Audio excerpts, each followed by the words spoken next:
అనుగ్రహ రోజులు ఇవి, కృపా రోజులు ఇవి, ప్రభు ఇచ్చిన కృపా రోజులు ఇవి. పరిహారమై పాప పరిహారమై యేసు బలి అయిన కృపా రోజులు ఇవి. పాప పరిహారమై యేసు బలి అయిన రోజులు ఇవి. మనకు పరిహారి అయి యేసు పరిహారి అయి మారిన కృపా రోజులు ఇవి. కృప వెంబడి కృపను పొందెదాం, కృపా సింహాసనం చేరెదాం. కృప వెంబడి కృపను పొంది అవసరమునకు ఆదుకొనగలిగిన ప్రభు సింహాసనం చేరెదాం. ఇదే ఇదే కల్వారి పయనం, ఇదే ఇదే కల్వారి త్యాగ జీవన పయనం. రండి రక్షణ పొందండి, పరిహారమయ్యెను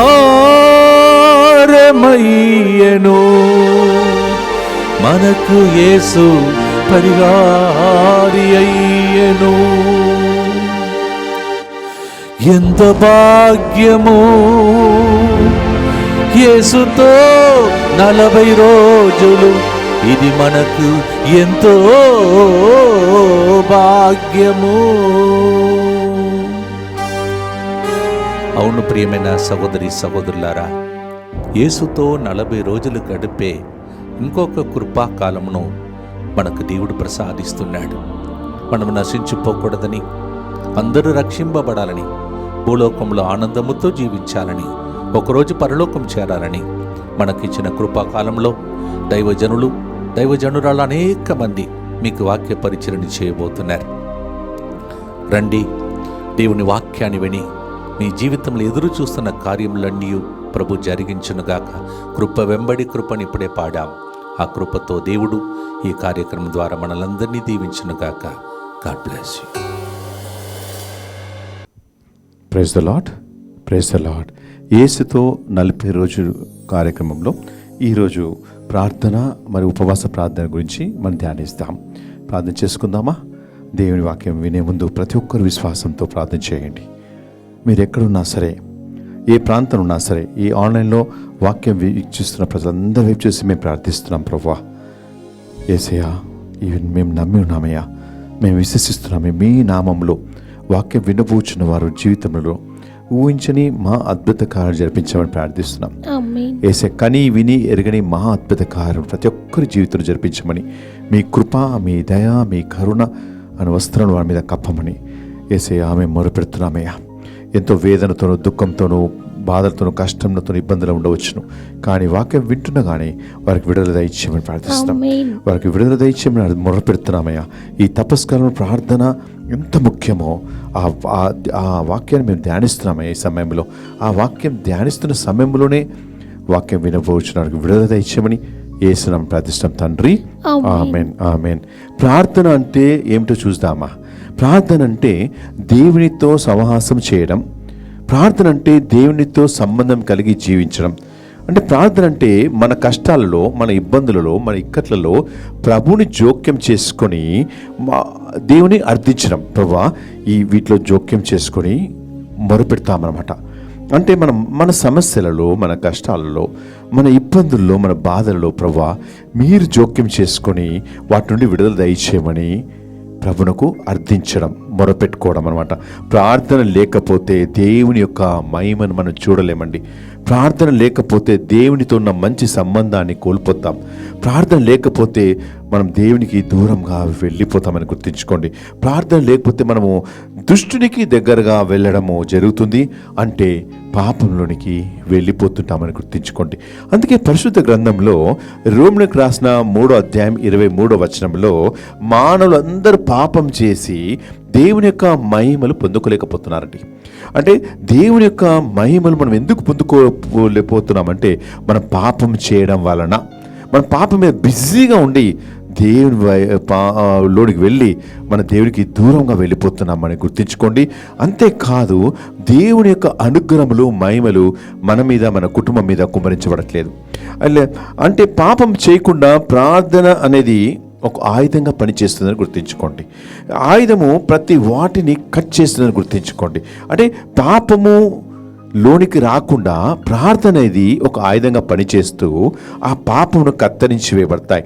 చూడండి, మన పరిశుద్ధ గ్రంథంలో యెషయా రాసిన 59వ అధ్యాయము 1-2 వచనం మీరు ధ్యానించినట్లయితే మనం చేసే ప్రతి పాపము మనకి దేవునికి అడ్డుగా నిలబడుతున్నాయి. ఈరోజు గమనించుకో, ఏ రకమైన పాపములు మనకి దేవునికి అడ్డుగా నిలబడుతున్నాయి. త్రాగుడు, జూదము, వ్యభిచారము, కోపము, పక్ష, అసూయ, ద్వేషము, అన్ని రకాల పాపములు మనం ఉన్నామా? ఈ తపస్కాలంలో మీరు సమర్పించండి. తపస్కాలం అడగండి విశ్వాసంతో, ప్రభువా వీటి నుండి నాకు విడుదల దయచేయమని అడగండి. ఎందుకంటే ఆ పాపం అనేది మనకి దేవునికి అడ్డుగా నిలబడుతున్నాయి. మీరు మొరపెడుతుండొచ్చు, కానీ ప్రభు ఏమన్నా తెలుసా, నీ వైపు నేను చూడడం నాకు ఇష్టం లేదు, నేను ముఖం మరుగు చేసుకున్నాడు అక్కడ, నీ వైపు చూడడం నాకు ఇష్టం లేదన్నాడు దేవుడు ఇక్కడ. ఎందుకో తెలుసా, మనలో ఉన్న పాపము, మన పాపం తీయనంత కాలము దేవుడు మన వైపు చూడండి. కాబట్టి మీరు ఈ తపస్కారం మీరు సమర్పించండి. ఏ పాపం అయితే దేవునికి మనకి అడ్డుగా నిలబడి మన ప్రార్థనకి జవాబు రావడం లేదో మీరు సమర్పించండి. ఈ సమయంలో ఎప్పుడైతే ప్రార్థన లేకపోతే శత్రువులు మన కుటుంబంలోకి ప్రవేశించి మనల్ని నాశనం చేస్తుందని. అందుకే ఏ విధంగా తెలుసా, భార్య భర్తల మధ్య గొడవలు, అనుమానాలు, కొట్లాటలు, పగ, ద్వేషము, అసూయ, అన్ని రకాలమైన క్రియలు ఆ సైతాన్ మన మనసులో, ఆలోచనలో, తలంపులు పెట్టి మన కుటుంబాన్ని నాశనం చేస్తున్నాయండి. ఎందుకో తెలుసా, ప్రార్థన లేదు కాబట్టి మనం పరిశుద్ధ గ్రంథం ఏం ధ్యానిస్తున్నాం తెలుసా? 1 పేతురు 5వ అధ్యాయం 8వ వచనంలో, మేలుకతో జాగరూకై ఉండు, మీ శత్రువు సైతాను గర్జించి మిమ్మల్ని తిరిగాడుచున్నది. అంటే ఏ బిడ్డలైతే ప్రార్థన లేకపోతే ఆ శత్రువు అనే సైతాను వారిని పట్టుకోవడం జరుగుతుందని గుర్తుంచుకోండి. ఆ శత్రువు అనే సైతాను నిన్ను నన్ను పట్టుకొని మన జీవితం నాశనం చేస్తుందని గుర్తుంచుకోండి. కాబట్టి ప్రార్థన ద్వారా మాత్రమే ఈ లోకంలో సైతాన్ని మనం జయించగలం. ప్రార్థన ద్వారా మాత్రమే ఈ లోకంలో ఉన్న అంధకార శక్తులను మనం జయించగలం. ప్రార్థన ద్వారా మాత్రమే మన జీవితంలో ఉన్న బంధకాల నుండి విడుదల పొందుకోగలం. ప్రార్థన ద్వారా మాత్రమే మన జీవితంలో సంఖ్యలు తెంచివేయబడతాయి. కాబట్టి పరిశుద్ధ గ్రంథం ధ్యానిస్తున్నాం. మత్తయి రాసిన 3వ అధ్యాయం 10వ వచనం మీద ధ్యానించేది, మంచి పండు ఇవ్వని ప్రతి వృక్షం నీళ్లతో నరికి పాడవేమన్నాడు దేవుడు. అంటే ఏదైతే పైకి మనం పాపం తీయకుండా వ్రేళ్లతో సహా నరికివేమని కోరుకుంటున్నాడు. ఇక్కడ కేవలం ఈరోజు నేను సినిమా చూడలే, ఈరోజు నేను పాపం చేయలేదు కాదు, కానీ ప్రతి పాపం వ్రేళ్లతో సహా నరికివేయాలి. అంటే పూర్తి తొలగించుకోవాలి. అప్పుడు మాత్రమే అది పనికిరాదు మన జీవితానికి. వ్రేళ్లతో సహా నరికివేయమని ప్రభు ప్రతి ఒక్కరిని తపస్సు కాలంలో కోరుకున్నారు. గుర్తుంచుకోండి, ఈ తపస్సు కాలంలో ఈ 40 రోజులలో ప్రార్థన ఏ విధంగా చేయవచ్చునో కొన్ని విషయాలు మీతో పంచుకొని నేను ముగించి వేస్తాను. మొదటిగా, దేవుని ప్రేమించి ఆయన కొరకు దాహముకొని ప్రార్థించడం. మన పరిశుద్ధ గ్రంథం ధ్యానించినట్లయితే దావీదు రాజు రోజుకి 7 సార్లు ప్రార్థన చేశాడండి.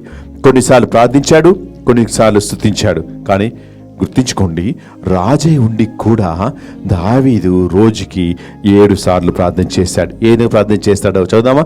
కీర్తన రాసిన 42వ అధ్యాయము 1వ వచనం. ప్రభువు దప్పికగొనిన దుప్పి సెలయేటి నీటి కొరకు వలె నా హృదయము నీ కొరకు తప్పించుచున్నది. దావీదు ఏమన్నాడు చూసారా? నా హృదయం ప్రభువా నీ కొరకు దప్పికగొని ఉన్నది, దాముకొని ఉన్నది అని నా హృదయం తప్పించుచున్నదని దావీదు ప్రార్థిస్తున్నాడు. మనం గమని దావీదు ఎంత భారంతో ప్రార్థించాడండి. ఏ విధంగా మనం ప్రార్థన చేస్తున్నాడో తెలుసా? కీర్తన రాసిన 63వ అధ్యాయము 1, 2, 3 వచనాలు అక్కడ చదువుదామా? అక్కడ ఏం రాస్తుందో చూద్దాం. దేవా నీవు నాకు దేవుడవు. చూడండి ఏమన్నాడు ఇక్కడ దావీదు ఇలా ప్రార్థన చేస్తున్నాడు. దేవా నీవు నాకు దేవుడవు, నేను నీ కొరకు ఉబలాటం నీ కొరకు నేను ఉబలాట పడుచున్నాను. నీ కొరకు ఆశగొని ప్రభు ఉన్నాను. దేవా, నీ కొరకు ఆశగొని ఉన్నాను. నీళ్లు లేక ఎండి మాడి ఉన్న నేల వలె ఆ. నా ఆత్మము నీ కొరకు ప్రభా, నా ఆత్మ దప్పికగొనుచున్నది. నీ కొరకు దప్పిగా కొనుచున్నది. చూడండి దావీదు ఏ రీతిలో ప్రార్థన చేస్తున్నాడు. దేవా, నీవు నాకు దేవుడవయ్యా, నేను నీ కోసం ఉబ్బలాట పడుచున్నానయ్యా, నీ కొరకు ఆశగొని ఉన్నానయ్యా, ఏసే నీ ఆత్మ కొరకు నేను దప్పికొని ఉన్నానయ్యా అని దావీదు ఎంతో దాహంతో ప్రార్థించాడు. ఈరోజు నువ్వు నేను దప్పికతో ఈ తపస్కారం ఆ విధంగా ప్రార్థన చేస్తామా? అది ప్రార్థన చేసినట్టు మన జీవితంలో గొప్ప అద్భుతాలు చేస్తాడు ప్రభు చేస్తాడు. విశ్వాసం అడగండి. ఈ సమయంలో ఇంతవరకు మనం ప్రార్థన సరిగా చేయకపోవచ్చు, కానీ తపస్కాలంలో యేసు వైపు చూసి ఈ 40 రోజులు మీ ప్రార్థనలో పాల్గొనండి. ఈ 40 రోజులు ముత్తంగి సెంటర్ వారు ప్రతిరోజు 8 గంటల నుండి 8:30 గంటల వరకు యేసుతో 40 రోజులు కార్యక్రమంలో పాల్గొని మీరు దీవెనలు పొందుకోండి, ఆశీర్వాదం పొందుకోండి, విడుదల పొందుకోండి. అద్భుతాలు మీ కుటుంబంలో జరుగుతాయి, ఆశ్చర్యక్రియలు మీ జీవితంలో జరుగుతాయి. ఇంతవరకు జరగలేదు, కానీ జరిపిస్తాడు ఈ రోజే. కాబట్టి మన పరిశుద్ధ గ్రంథం ధ్యానించినట్లయితే చదువుదామా? యేషయా రాసిన 25వ అధ్యాయము 7, 8, 9 వచనాలు చూడండి. అక్కడ ఎప్పుడైతే మనం ప్రార్థన చేస్తామో మన జీవితంలో ఏమి జరుగుతుందో అక్కడ మనం ధ్యానిస్తాం. సకల జాతి జనులు విచారముతో కప్పుకొనిన ముసుగును, సకల ప్రజలను కప్పియున్న దుఃఖపు తెరను. చూడండి, మొదటిగా ఏం చూస్తున్నాడు అక్కడ? సకల జాతి జనులు విచారముతో దుఃఖముతో కప్పుకొనిన ముసుగును తీసివేస్తాడు. వాక్యం వింటున్న వారు మీరు ఏ విచారంతో ఉన్నారు బిడ్డ? ఏ దుఃఖంతో ఇక్కడ కూర్చున్నారు? మీరు ఆన్లైన్లో వాక్యం వీక్షిస్తున్నారు, ఎంతో విశ్వాసంతో నమ్మకంతో కూర్చుంటున్నారు. ప్రభువా అని పిలవండి. నువ్వు విచారంతో ఉన్నావా? దుఃఖంతో ఉన్నావా? నీ విచారం అనే దుఃఖమును తెంచివేస్తాడు. 1 పేతురు 5:7 నీ గురించి నేను శ్రద్ధ వహిస్తానాడు దేవుడు, నీ విచార దినం నేటితో ముగించి వేస్తున్నా అన్నాడు. అడుగుపెట్టే సమయంలో విశ్వాసంతో. అదేవిధంగా యేషయా 60:20 నీ మీద శాశ్వతమైన జ్యోతిని వెలిగిస్తాను, నీ విచార దినం నేటితో నేను ముగించి వేస్తా అన్నాడు. కాబట్టి సకల జాతి జనులు విచారంతో కృంగిపోతున్నారా? దుఃఖముతో ఉన్నారా? ఈరోజే చెప్పండి బిడ్డ, ఈ సమయంలో నా దేవుడు నా విచారమును నా దుఃఖమును తీసివేస్తున్నాడని. తర్వాత చదవండి. ఈ పర్వతం మీద అతడు తొలగించును, ప్రభువైన యావే మృత్యువును సదా నాశనం చేయును. ప్రార్థన ద్వారా మాత్రమే మృత్యువు సదా నాశనం చేయగలము. ఎందుకంటే ఎన్నో సంఘటన చూస్తున్నాను, ఎన్నో సాక్ష్యాలు మేము చూస్తున్నాం. ప్రార్థన ఏ గృహంలో అయితే దేవుని ప్రార్థన ఉంటుందో అక్కడ మృత్యు కూడా రాదంటున్నాడు దేవుడు. ఆ విధంగా మృత్యు సదా నాశనం చేసే అధికారం మీరు పొందుకుంటారన్నాడు. తర్వాత ఎల్లరి కన్నీళ్లను తుడిచివేస్తాడు బిడ్డ. వాక్యం వినబోచున్నారు, కన్నీరు కారుస్తున్నారా? నువ్వు ఈ దుఃఖాన్ని భరించలేకపోతున్నావా? ఈ రోగాన్ని నువ్వు భరించలేకపోతున్నావా? ఈ సమస్యను నువ్వు తట్టుకోలేకపోతున్నావా? ప్రభు అన్నాడు ఈరోజే వాక్యం వినబో ఒక్క కన్నీరు కాల్చిపెట్టే సమయంలో నీ కన్నీరును తుడిచివేస్తాడు. ప్రతి కన్నీటి తుడిచివేస్తాడు బిడ్డ. ఈ సమయంలో యేసయ్యా పిలువు బిడ్డ. ఈ సమయంలో ఒక చిన్న సంఘటన మీకు చెప్తాను. ధర్మసాగరం అనే గ్రామానికి మేము మొదటి శుక్రవారం రోజున ఆ 3 నెలలు ఆ గ్రామానికి వెళ్ళడానికి సిద్ధపడ్డాం. మొదటి శుక్రవారం వెళ్ళిన తర్వాత ఆ గ్రామం పౌల్ మేరీ అనే సహోదరి 10వ తరగతికి చదువుతున్న అమ్మాయి తన తండ్రితో అక్కడ ప్రార్థనకు వచ్చి కూర్చుంది. కన్నీరు కారుస్తుంది. సాయంత్రం 6 గంటల నుండి 10 గంటల వరకు ప్రార్థన ఉంది అక్కడ. మేము 6 గంటల నుంచి 10 గంటల వరకు కన్నీరు కారుస్తూనే ఉన్నారు. ఆ కన్నీరు కారుస్తూనే ఉన్నది ఆ సహోదరి, ఆ తండ్రి కూతురు. కానీ ఆ కన్నీరు ఎక్కడ పడుతున్నాయో తెలుసా? వాళ్ళు ఎక్స్రే రిపోర్ట్ అన్నీ తీసుకొచ్చారు, దాని మీద పడుతూ ఉన్నాయి. ప్రార్థన అయిపోయిన తర్వాత వాళ్ళ దగ్గరికి వెళ్ళాం. ఎంతగా ఏడుస్తున్నారు. ఆ సహోదరుడు ఏం పంచుకున్నాడో తెలుసా? బ్రదర్ గారు, మేము వరంగల్ MGM హాస్పిటల్కి మా కూతురిని తీసుకువెళ్ళాం. డాక్టర్ పరీక్ష చేయమని అన్ని పరీక్షలు చేయించాం. ఆ రిపోర్ట్స్ మళ్ళీ డాక్టర్ దగ్గర తీసుకొస్తే డాక్టర్ గారు చెప్పారు, మీ కూతురులో ఉన్న 2 కిడ్నీలు పూర్తిగా పాడైపోయాయ్యా, మీ కూతురు 2-3 నెలల కన్నా బ్రతకదన్నారు. ఆ దుఃఖాన్ని తట్టుకోలేకపోతున్నానని ఆ బిడ్డను కౌగులించుకొని కన్నీరు కారుస్తున్నాడు. కానీ ఆ సమయం నేను చెప్పాం, మీ గ్రామానికి మేము ఇంకా 3 నెలలు వస్తాం, 2 నెలలు వస్తాం. కానీ దేవుడు ఖచ్చితంగా ఈ పౌల్ మేరీ జీవితంలో దేవుడు గొప్ప కార్యం జరిపిస్తాడు అని చెప్పి మేము వెళ్ళి ప్రతి నెల వచ్చి ప్రార్థన చేస్తూనే ఉన్నాం. 2వ నెల వచ్చింది, అక్కడే కూర్చున్నారు, కన్నీరు కారుస్తున్నారు. చివరి 3 నెలలు మేము వస్తామని తెలుసుకొని ఆ సహోదరుడు మళ్ళీ డాక్టర్ దగ్గరికి వెళ్ళి డాక్టర్తో చెప్పాడు, నా కూతురికి మళ్ళీ మేము పరీక్ష చేయించాలనుకుంటున్నాను, రాసి ఇవ్వనప్పుడు డాక్టర్ అతను చూసి నవ్వాడు. 2 నెలలు కూడా కాలేదయ్యా, ఎందుకే 30-40 వేలు ఖర్చు పెడతావు, నేను రిపోర్ట్స్ అన్నీ ఉన్నాయి కదా, ఇంకే ఆ 2 కిడ్నీలు పాడైపోయినాయి కదా, ఇంకెందుకు మళ్ళీ ఇంత ఖర్చు పెడతావు, ఎందుకు? లేదు నేను చేయించుకుంటాను. మళ్ళీ సహోదరు మేము వస్తున్నామని తెలుసుకొని చివరిగా మళ్ళీ MGM హాస్పిటల్కి వెళ్ళి పరీక్షలన్నీ చేయించుకున్నాడు. చేయించుకున్న తర్వాత వచ్చాడు. ఆ రోజు మేము వచ్చాం ఆ గ్రామానికి. 6-7 మంది ఉన్నారు. అందరు తెలిసి పౌల్ మేరీ అమ్మాయి యొక్క 2 కిడ్నీలు పూర్తిగా పాడైపోయాడు. అందరు తెలిసి ఈ సహోదరి ఎక్కువ రోజులు బ్రతకదని. అయితే మొదటి నెల రిపోర్ట్స్తో కూర్చున్నారు, కన్నీరు కార్చారు. 2వ నెల రిపోర్ట్స్ ఏం లేవు. 3వ నెల కూర్చుంటే రిపోర్ట్స్ మళ్ళీ తెచ్చుకున్నారు, కన్నీరు కారుస్తున్నారు, రిపోర్ట్స్ దాని మీద పడుతూనే ఉన్నాయి. నేను ఆలోచించాను ఏమైందా అని. అప్పుడు వాక్యం చెప్తున్నా కానీ నా ధ్యాస అంతా అక్కడే ఉంది. ఆ వాక్యం అయిపోయిన తర్వాత వాళ్ళిద్దరు లేచి నిలబడ్డారు. బ్రదర్ గారు, ఈ రిపోర్ట్స్ ఉన్నాయి. నేను అడిగాను, డాక్టర్ గారు చూపించామని అడిగాను. లేదు డాక్టర్ గారు చూపించాలి, నేరుగా ఇక్కడికే తీసుకొచ్చాం. సరే అని బలిపీఠం మీద పక్కన నిలబడి అందరు లేచి నిలబడతామా, ఈ సహోదరి కోసం ప్రార్థన చేస్తామా? అప్పుడు అందరు లేచి నిలబడి కన్నీరు కాచారండి. ఎంత కన్నీరు కాచారో మొట్టమొదటిగా నేను చూశాను. అందరం మా టీం మెంబర్స్ 4 ఉన్నాం. మేమందరం కన్నీరు కార్చి, ఆ రిపోర్ట్స్లో ఏముందో మాకు తెలియదు, కానీ కన్నీరు కార్చి రిపోర్ట్స్ బలిపీఠం ఉన్నది రిపోర్ట్ పెట్టి కన్నీరు కార్చి తీసి చింపితే ఏం జరిగిందో తెలుసా? ఏ 2 కిడ్నీలు అయితే 2 నెలల కింద పాడైపోయాయో, ఏ 2 కిడ్నీలు అయితే డాక్టర్ గారు చెప్పారు మీ కూతురు బతకదన్నాడో, ఆ 2 కిడ్నీలు మంచి కిడ్నీలుగా మార్చి వేశాడు. అటువంటి గొప్ప దేవుడు మన మధ్యలో ఉన్నాడు. ఈరోజు ప్రతి కన్నీళ్ళని తుడిచివేస్తాడు. బిడ్డ, నువ్వెంత దుఃఖంలో ఉన్నావు, ఒక్క కన్నీరు కార్చాడు. ఈ సమయంలో ఈ బాధని భరించలేకపోతున్నానయ్యా, ఈ సమస్యని తట్టుకోలేకపోతున్నానయ్యా అని కన్నీరు కార్చి అడుగు. బిడ్డ, ఈ సమయంలో ఒక్క కన్నీటి బొట్టు కార్చలేవా? నీ జీవితం మారిపోతుంది ఈరోజే. ఒక కన్నీటి బొట్టు కార్చిబిడ్డ ఈ సమయంలో. ఎక్కడున్నా సరే వాక్యం వినబోచున్న వారు మీ దుఃఖాన్ని సంతోషంగా మార్చివేస్తారు. ఒక్క కన్నీరు కార్చిబిడ్డ ఈ సమయంలో.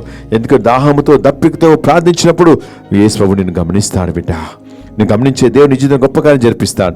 దానియేలు రాసిన 6వ అధ్యాయం మీద ధ్యానించినట్లయితే దానియేలు రోజుకి 3 సార్లు దేవునికి ప్రార్థన చేశాడు. దానియేలు ఎంతో దాహముతో ప్రార్థన చేశాడండి. అదే దానియేలు 9వ అధ్యాయం మీద ధ్యానించినట్లయితే దానియేలు ఇక్కడ ఏం చేస్తే ప్రజల తరపున ఉపవాసముండి ప్రార్థించుచుండెను. దానియేలు ప్రజల పాపముల ప్రభు ముందుంచి ప్రార్థన చేయించుండెను. ఏ విధంగా దానియేలు ప్రార్థన చేశాడో తెలుసా? ప్రభువా, నా మనవిని, నా మొరను ఆలింపమన్నాడు. ప్రభా, నా వేడుకోలను ఆలింపమన్నాడు. ప్రభా, వారి కష్టములను తొలగించుము. ప్రభా, వారి మీద దయ చూపుము. ప్రభా, వారి మీద కనికరం చూపుము అని దానియేలు ప్రార్థించుచుండెను. ఈరోజు నువ్వు అడుగు బిడ్డ, ఈ సమయంలో దాహంతో అడుగు. నీ భర్త మారాలంటే, నీ భార్య మారాలంటే, మీ పిల్లలు మారాలంటే ప్రార్థన చెయ్యి. అప్పుడు మాత్రమే ప్రభు నీ వేడుకోను ఆలకిస్తాడు. అప్పుడు మాత్రమే నీ జవాబిస్తాడు ప్రభు. ఎందుకంటే నువ్వు కనిపెట్టుకున్నట్లయితే గొప్ప అద్భుతాలు నువ్వు చూస్తావు. కీర్తన రాసిన 40వ అధ్యాయం 1-2 వచనం ధ్యానించినట్లయితే నేను గంపెడ ఆశతో ప్రభు కొరకు కనిపెట్టుకొని వేచి ఉన్నాను. అప్పుడు ఏం జరుగుతుంది? వేచిన్నాను. అప్పుడు ఏం జరుగుతుంది సార్? ఎట్టికేలకు పరువుని మీ మనవిని ఆలకిస్తాడు, నీకు జవాబిస్తాడు. ప్రభు కొరకు వేచి ఉండాలి, దాహంతో వేచి ఉండాలి. దావీదు దాహంతో వేచున్నాడు, దానియేలు దాహంతో వేచున్నాడు. ప్రభు సన్నిధిలో మొరపెట్టాడు. ఈరోజు నువ్వు మొరపెట్టి వినే సమయంలో నువ్వు వేచి ఉన్నట్లయితే కనిపెట్టుకుని ఉన్నట్లయితే నీ వేడుకను ఆలకిస్తాడు బిడ్డ. ఈ సమయంలో దానియేలు రాసిన 14వ మీద ధ్యానించినట్లయితే రాజు దానియేలు సింహం గుంటలో పడివేశారు. సింహం గుంటలో 2 రోజులు ఉన్నాడు దానియేలు. 6 రోజులు 7 సింహముల మధ్య ఉండను. దానియేలు ఆ సమయంలో ఈ రీతిగా ప్రార్థన చేశాడు. దానియేలు చదువుదామా? దానియేలు 14వ అధ్యాయము 38వ వచనంలో దానియేలు ఏ రీతిగా ప్రార్థన చేశాడో చూద్దాం. ఆ మాటలు విని దానియేలు, దేవా నీవు నన్ను స్మరించుకొంటివి, నిన్ను ప్రేమించు వారిని నీవు ఏనాడును చేయి విడువవు కదా అని ప్రార్థించాను. చూస్తున్నావా? దేవుని మీద ఆధారపడినప్పుడు, దేవుని మీద నమ్మకంతో నువ్వు ఉండినప్పుడు ప్రభు వైపు చూసి చెప్పండి, ప్రభా, నేను నిన్ను స్మరించుకుంటున్నాయా, నిన్ను ప్రేమించిన వారిని ఏనాడు చేయి విడిచిపెట్టవని మేము తెలుసుకున్నామయ్యా. ఈరోజు అడుగుబిడ్డ విశ్వాసంతో ఎట్టి పరిస్థితుల్లో మన దేవుడు మన చేయి విడిచిపెట్టే దేవుడు కాడు. మొదటిగా ధ్యానించాం, దాహంతో దేవుని ప్రేమించి దాహంతో ప్రార్థన చేయడం. రెండోదిగా శోధనను జయించుటకు ప్రార్థన. మన జీవితంలో శోధనను జయించాలి అంటే ప్రార్థన ద్వారా, ఉపవాస ప్రార్థన ద్వారా మాత్రమే మన జీవితంలో వస్తున్న ప్రతి శోధనను మనం జయించగలం. లూకా రాసిన 22వ అధ్యాయంలో 44-46 చదువుదామా? లూకా రాసిన 22వ అధ్యాయంలో ఆయన బాధతో ఇంకను దీక్షగా ప్రార్థన చేయసాగెను. ఆయన చెమట రక్త బిందువు వలె భూమి మీద పడుచుండెను. ప్రార్థన ముగించి యేసు శిష్యుల యొద్దకు వచ్చి వారు దుఃఖ భారముచే అలసి సొలసి నిద్రకు లోనగుట చూచెను. యేసు వారితో మీరు ఎలా నిద్రించుచున్నారు? లెమ్ము శోధనకు గురి కాకుండా శోధనకి గురి కాకుండా లేచి ప్రార్థన చేయమంటున్నాడు దేవుడు. ఈరోజు అనేక శోధనలకు గురి అవుతున్నారా మనము? ప్రభు ప్రతి ఒక్కరి శిష్యులతో మీరు ఎలా నిద్రిస్తున్నారు, ఎలా నిద్రపోతున్నారు అని ప్రభువు మళ్ళీ అంటున్నాడు శిష్యులతో, మీరు శోధన గురి కాకుండా ప్రార్థన చేయడు. యేసు ప్రభు శిష్యులతో మీరు ఎలా నిద్రించున్నారు?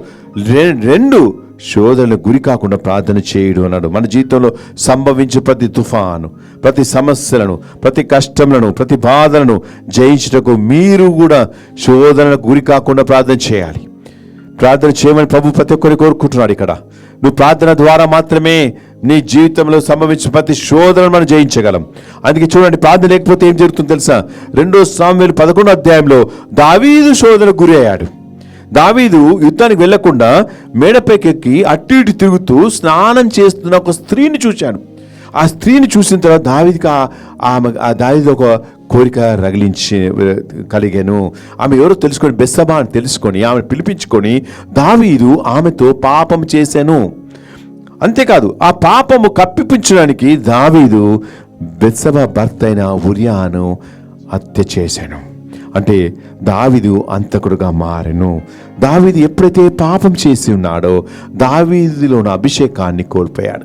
చూడండి, అందుకే శోధనకి గురి కాకుండా మనం ప్రార్థన చేయాలి. ప్రార్థన దూరం అవుతున్నప్పుడు సైతాను నన్ను పట్టుకుంటుందని గుర్తించుకోండి. పట్టుకొని మన పాపంలోనికి నెట్టి వేస్తుందని గుర్తించుకోండి. అప్పుడు ఏం జరుగుతుందో తెలుసా? దేవుని యొక్క అభిషేకాన్ని మనం కోల్పోతాం. దావీదు కూడా దేవుని యొక్క అభిషేకాన్ని కోల్పోయాడు. కానీ అటువంటి దావీదు ప్రార్థన చేస్తున్నాడు. కీర్తన 56:8 దావీదు ఏ రీతిగా ప్రార్థన చేస్తాడు? ప్రభువా, నా కన్నీటిని సీసాలో లెక్కించవా అన్నాడు. యేసయ్యా, ప్రతి కన్నీరు లెక్కించమని దావీదు అడుగు మొరపెడుతున్నాడు బిడ్డ. అదే దావీదు కీర్తన 51:10 ఏ విధంగా ప్రార్థన చేసి చదువుదామా? దేవా, నాలో నిర్మలమైన హృదయమును, నూతనము స్థిరమైన మనస్సును దయచేయమని దావీదు ప్రార్థన చేస్తున్నాడు. దేవా, నాలో నిర్మలమైన హృదయము, నూతనమైన హృదయము, నిర్మలమైన మనస్సును దయచేయమని దావీదు ప్రార్థన చేస్తున్నాడు. ఒకటి, దావీదు కన్నీరు కార్చి ప్రభువా, నా కన్నీటి సీసాలు లెక్కించవన్నాడు. కీర్తన 51:11 ఏ విధంగా ప్రార్థన చేస్తున్నాడు? నన్ను నీ సన్నిధి నుండి గెంటి వేయకము, నీ పరిశుద్ధాత్మ నాలో నుండి తీసివేయకము అని దావీదు ప్రార్థన చేస్తున్నాడు. చూడండి, నీ పరిశుద్ధాత్మను ప్రభువా నా నుండి గెంటి వేకయ్యా అని నీ పరిశుద్ధాత్మను నాలో నుండి తీసివేయకము అని దావీదు ప్రార్థిస్తున్నాడు. దావీదు ఆ విధంగా ప్రార్థించినప్పుడు దావీదు కోల్పోయిన అభిషేకాన్ని తిరిగి పొందుకున్నాడు. మూడోది విషయం చూద్దామా? ఆపదలు వచ్చినప్పుడు ప్రార్థన చేయుట. చూడండి, పరిశుద్ధ గ్రంథం మీరు ధ్యానించినట్లయితే పౌలు శిలాసులు ఒక ఆపదలో ఉన్నారు, చెరసాలలో ఉన్నారు. అప్పుడు చెరసాలలో ఉన్న పౌలు శిలాసులు ప్రార్థిస్తున్నారు, స్తుతిస్తున్నారు. అప్పుడు ఏం జరిగింది? అక్కడ మిగతా ఖైదీలు కూడా ఏకీభవించి వాళ్ళు కూడా ప్రార్థిస్తున్నారు, స్తుతిస్తున్నారు. ప్రార్థన చేస్తున్నప్పుడు వారి జీవితంలో సంఖ్యలు తెంచివేయబడ్డాయి. ఈరోజు మన జీవితంలో సంఖ్యలు తెంచివేయబడాలంటే ప్రార్థన చేయాలి. ఒక ఆపదలు మన జీవితంలో వస్తున్నాయి, ఒక సమస్యలు మన జీవితంలో వస్తున్నాయి. ప్రార్థన ద్వారా మాత్రమే ఆపదలను, ఆ సమస్యల నుంచి మనం విడుదల పొందుకుంటాం. చూడండి, పరిశుద్ధ గ్రంథం ధ్యానించినట్లయితే రాజుల దినచర్య 2వ గ్రంథము 20వ అధ్యాయంలో యెహోషాపాతు రాజు గురించి చూడవచ్చు. రాజు దేవుని మిక్కిలి భయభక్తి కలిగి జీవించిన వ్యక్తి. ఎప్పుడు కూడా విజయంతో తిరిగి వచ్చేవాడు. ఒకరోజు పెద్ద సైన్యము రాజు వద్దకు యుద్ధానికి సిద్ధపడుతున్నారు. అమానేలు, మోహాబీలు, ఎదోమీలు. కానీ రాజు దగ్గర సైన్యము చాలా చిన్నది, వాడిని ఎదుర్కొన్న సత్తుగా లేదు. కానీ రాజు ఏం చేశాడు, ఆ సమయంలో వారి సేవకులకు అందరితో మనం ఉపవాసం ఉండి ప్రార్థన చేద్దామంటారు.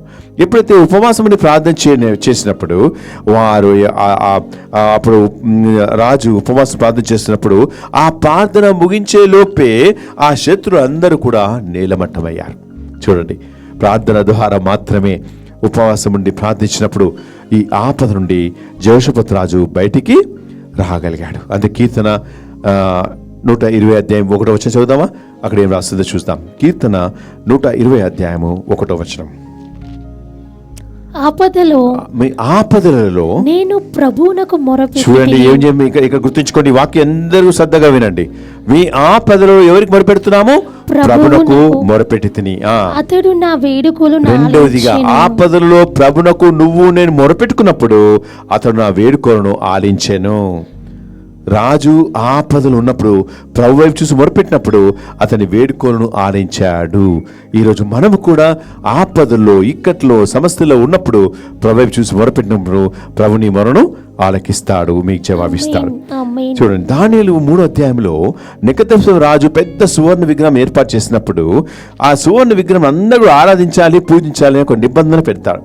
అప్పుడు దానియేలు 3 స్నేహితులు షడ్రక్, మేషక్, అబేద్నెగో ఆ సువర్ణ విగ్రహమును ఆరాధించడం నిరాకరించిరి. రాజుకు బాగా కోపం వచ్చేస్తుంది. నువ్వు నా విగ్రహాన్ని పూజించమన్నారు వాళ్ళు. నా విగ్రహం ఆరాధించమన్నారు. కానీ రాజు ఏమన్నాడు తెలుసా? నువ్వు ఆ విధంగా చేసినట్లయితే, మీరు నిరాకరిస్తే నేను మిమ్మల్ని మండుచున్న కొలిమి బట్టిలో పడివేస్తా అన్నాడు. అప్పుడు ఆ 3 ఏమన్నారో తెలుసా? ఏమాత్రము వారు బెదరలేదు. అంతేకాదు, వారు ఏమన్నారో తెలుసా?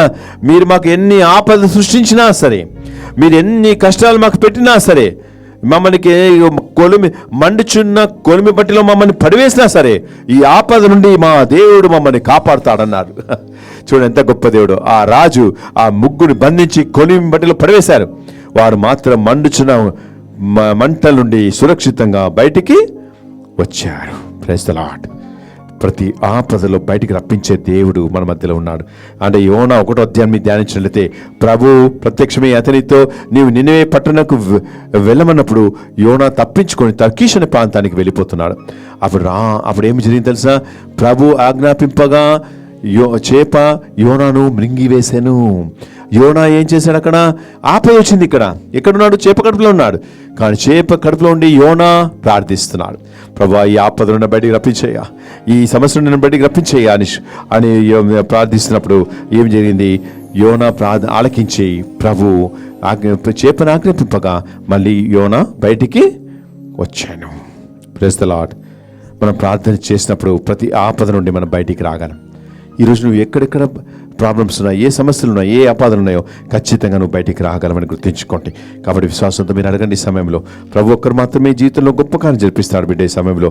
కాబట్టి విశ్వాసంతో, నమ్మకంతో మీరు అడుగుదాం. ఈ సమయంలో చివరిగా యోనా 3వ అధ్యాయాన్ని ధ్యానించినట్లయితే ప్రభు ఆజ్ఞ ప్రకారం యోనా నినెవే పట్టణానికి వెళ్ళాడు. అక్కడ నినెవే పట్టణానికి వెళ్ళిన తర్వాత నినెవే పట్టణంలో ఇష్టానుసారంగా జీవిస్తున్నారు, ప్రభుకు వ్యతిరేకంగా జీవిస్తున్నారు, పాపంలో జీవిస్తున్నారు, వ్యభిచారంలో జీవిస్తున్నారు, త్రాగుల్లో జీవిస్తున్నారు, అన్ని రకాల పాపంలో జీవిస్తున్నప్పుడు 3 రోజులు తిరగాలి యోనా. కానీ ఒక్కరోజు మాత్రం తిరిగి 40 రోజులు ముగియగానే నినెవే పట్టణం నాశనం అయిపోతుందన్నారు. అప్పుడు ఏం చేశారు? యోనా చెప్పిన మాటలు నమ్మారు.